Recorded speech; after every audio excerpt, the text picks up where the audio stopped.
السلام عليكم أصدقائنا ومتابعينا على اليوتيوب، ورجعنا وياكم بالجزء الرابع من ترميم المزرعة. هذا الخشب جبناه نريد نشتغله براجة، نشوفكم شو اشتغلنا جديد. اعذرونا شوية يعني.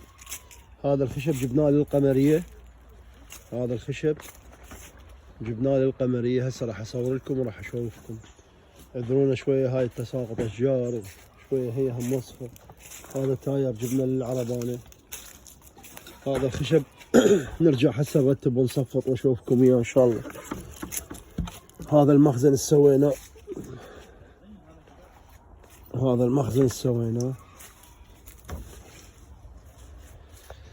هذا هم هسه بس نكمل نرجع نرتبه وندق له رفوف، كله يندق ان شاء الله ويترتب ويتنظف. يخلون الميوزه بالقاس مال العصافير.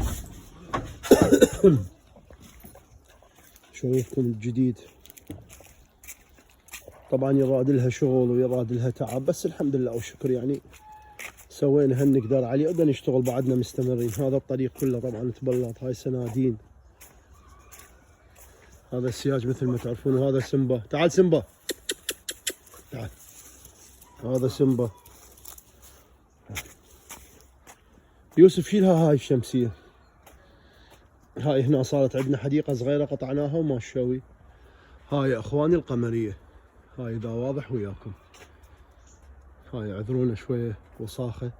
قصينا هاي الفوق، بقت من عند هذيك الوصلة الصغيرة، وهاي بدينا نأسس لها. هاي راح تصير كلها قمرية ان شاء الله. زين، هاي هم راح اصور هسه، راح اصعد هذا الممر منه. طبعا هو الشغل ما يبين، بس شوية شوية بدنا نشتغل ونرتب.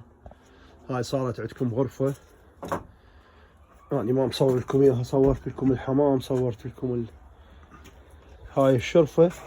هاي راح تصير كلها بالكونة، لان هاي دا تشوفون الوساخة. هاي اذا ما تتنظف وما تندق قمرية. هذا الخشب البارحة قصيناه، وهذا ايضا اسسنا الهاي. وراح نرجع لكم نصور ورا ما نكمل.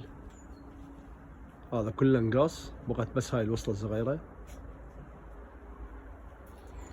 هذا راح يتأسس بهالشكل هاي، ومقابلها نفس الحالة هنا تكمل.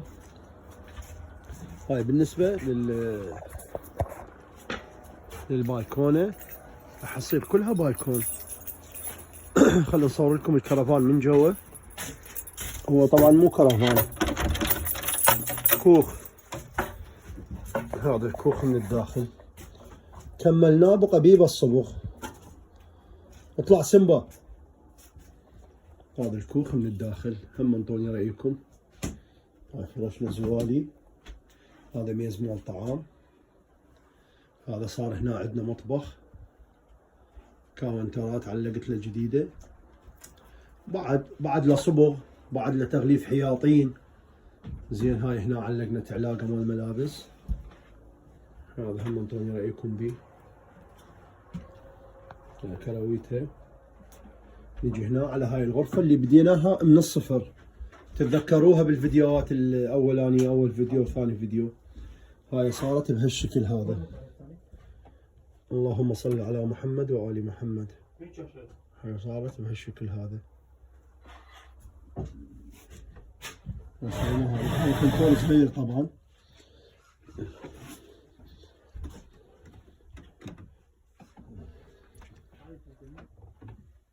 ما فيها مراية. عندنا هذا الشباك ينفتح، هذا دوشك سفري. هذا الشباك ينفتح يطلع على الحديقة. هاي الشباب هنا بلشوا بالقمرية يشتغلون. والشغل اصدقائي بعده مستمر. يراد لنا هسه حاليا صوبة بعد الأرضية تتغلف، يعني شغلات بسيطة بقت بالنسبة للكوخ. طبعا اني طباخ كبير جايب له قنينة مال غاز. بقت عندنا شغلات بسيطة ان شاء الله بالنسبة للكوخ، صبغ، ترتيبات. هاي الشباب بلشوا هنا بشغل القمرية. هاي راح نرجع لكم. هاي طبعا راح تنزل منه للاخير. هذا شادر.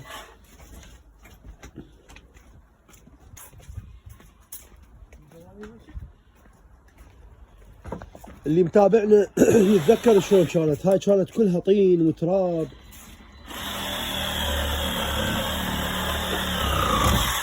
على كيفك. هذا كله هاي كلها حتصير بالكونه. هاي كلها راح تصير بالكونه. هاي قلنا ينقطع ويا هذا تكمل للاخير. حمودي بس اعطيني المفاتيح بس على التحطيط.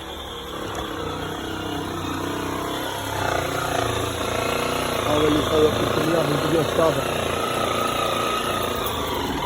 هذا هم فتحناه اشتغلناه نظفناه. هذا الظهر على كيفنا نرجع نشتغل بيه. بس شوي نكمل يصير عندنا وقت. يراد لها وقت ويراد لها شغل. هذا كله تنظف. هاي مثل ما شايفين. هذا حطب الغاز. طبعا هو السياج مالتنا من هاي الشجرة ونكمل للأخير. خل أصور لكم هاي شلون صارت. اللهم صل على محمد وآل محمد. هاي عندكم راح تصير بالزرع بهالطريقة. حتقولوا لي أبو فهد خال خشب. هذا الخشب بس لأنه مو قصينه، لأن القاع مو عدلة. شوفوا صارت عندنا الصعدة الأولانية اللي هي مال الطيور والصعدة اللي وراها تمام، وهاي القطعة الثالثة وهاي الرابعة. هذا الخشب راح ينشال، بس يلزم هذا التراب شوية، بس يلزم هذا التراب شوية يبس راح ينشال. وهم أيضا نخلي له حجر. شلون هاي هم نخلي له حجر. شلون هاي القفاصة طبعا حطيتهن هنا وقتي، بس احنا نريد نصور لكم حتى تشوف بالبداية وتشوف بعدين الشغل شلون يصير. تتذكرون الفيديوهات السابقة شلون كانت؟ يعني تعبتنا هواي تعبتنا، بس الحمد لله والشكر.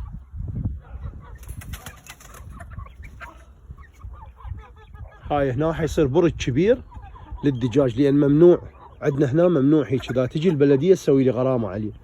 لازم مكان كبير، لازم مكان ياخذون راحتهم بيه. وهاي الحمد لله والشكر شويه شويه اصدقائي واخوتي. زين نعمه يعني وصلنا لهالمستوى هذا، خير من الله الحمد لله والشكر. صار عندنا المكان مال الحمام، وصار عندنا هاي سويناه درج.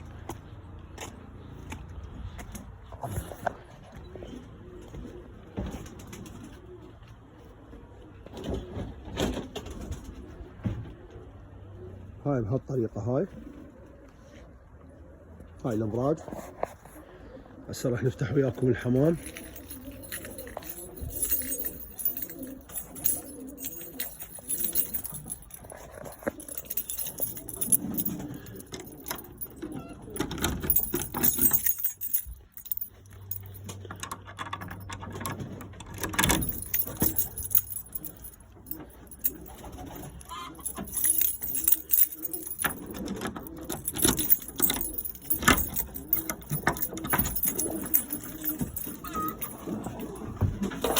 طبعا عندنا طيور صورت لكم اني اخوتي واصدقائي.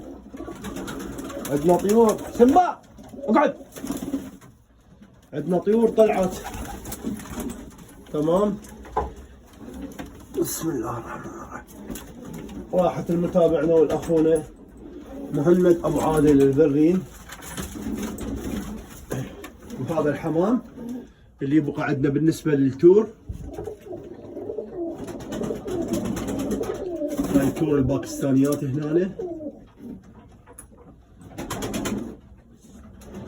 هذا كومرلي ابو تحاجيل، وهاي طيره كومرليه، وهذا اشعل باسود، وهذا اشعل باسود، وكورنكات طيره وفحل عندنا. يمكن واحد من الكورنكات فايت ويا المساكين الفحل. هاي الطيره لا والله هذا هي. هاي الكورنكات اللي عندنا طيره وفحل.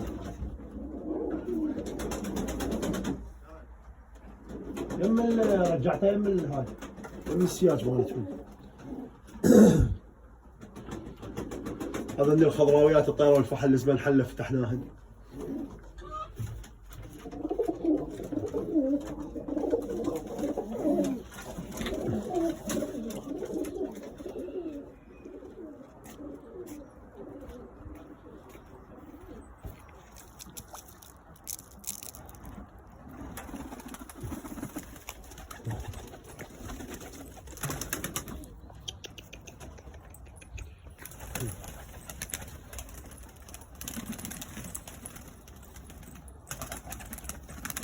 هذني امهات الخانات والله البارحه طلعتهن لان الجو شويه بارد. بالنسبه لذني الشوامل الكحالي الطيره والفحال. طبعا هاي الطيور عشيتها وجريتها كلها. تعرفون يعني احنا هاي التور انا احبهن التور، بس انا جايبهن دايات هن ولا المساكي كلها دايه.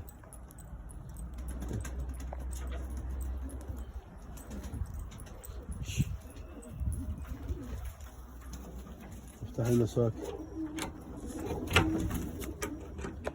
هاي الخانات جهزت وكملت الموسم طبق. تمام جايبه خليني اسوي لكم اياها قبل لا افتحها.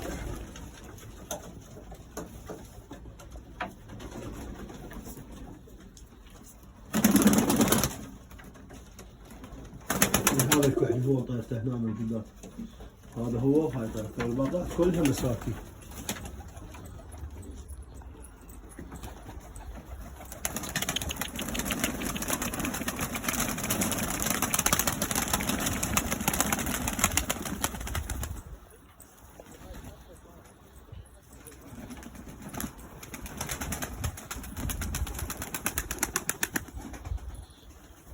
حبايبنا واصدقائنا ومتابعينا، طبعا هسه تسالوني تقولوا لي يا ابو فهد ما شاء الله هاي طيره الخضراويه، تقولوا لي وين الحمر؟ الحمر ان شاء الله. طبعا انتم هذا التصوير هسه تشوفوه، طبعا انا ما اخلي هاي تراب ولا اخلي هاي راح اسوي لي هنا فد مجموعه مرتبه، هنا ابراج راح تصعد عندنا شغل درجه اولى. هاي الابراج حلوه بس انا ما مقتنع بيها، بس هاي ابراج شتويه. اول شيء شلناها من القاع جواها صاب، لان جو عندنا هنا رطوبه مثل ما تلاحظون على حجر كلها صاعده وسكيبات، واشتغلنا الابراجه. وشون تعرف فد ملاحظه اريد الاخوه ينتبهون عليها بالاخص اللي باوروبا، البرج لازم يصير بيه تهويه. شوف هسه من تجي على ضرق الطيور، اعذرونا يعني من التصوير، لازم ضرق الطيور يابس، لان اذا ضروق تلقاها خضراء معناها البرج تهويته مو زينه. انا هاي التهويه اللي مسويها للابراج هذا. وطير لا تخاف عليه بالشتاء ما يبرد، اهم شيء مطر سقفه يابس ما ينزل عليه مي. هاي مثل ما تلاحظون احنا البارحه ماطره عندنا. تمام اخوتي. هاي الابراجه الثانيه من نشوف الضرق يابس لا تخاف على الطيور، كل شيء ما عليها. هاي بالموسم هاي ابراجه حتى بالزاق، بس مجرد تقطع لها، بس تقطع فايبر وتخلي هاي كل مردي عندك ياخذ له زوجين. يعني عندك هاي الصفحه 2 4 6 8 10، هاي براحتها تاخذ 20، هاي براحتها تاخذ 30، هاي براحتها تاخذ 20، يعني تدق لك حله هنا ب 60 ب 70 طير براحتها. زين. والحمر ان شاء الله بس اسوي لين هسه شوفون هذا البرج الصغير بالواجهه هناك شمس. زين. الحمر ان شاء الله الكوامر الشعل باسود الشعل باحمر ان شاء الله بالموسم من نطبق نرتب لها مكان زين، الحديقه تنقسم مننا تكمل حتى ما يظل لنا لا حيوان يطب ولا حيوان تكرمون يطلع. ذاك الوقت نجيب الحمر. احبابي واصدقائي ومتابعينا الحلوين لا تنسونا باللايك ودعم القناه حتى يوصلكم كل جديد. اخوكم ابو فهد من المانيا، ونرجع ونقول الحمام احلى شيء بالدنيا وانخلق للتعارف. تحياتي لكل اخواني بالعراق ومتابعينا باوروبا والاصدقائنا واحلى المتابعين.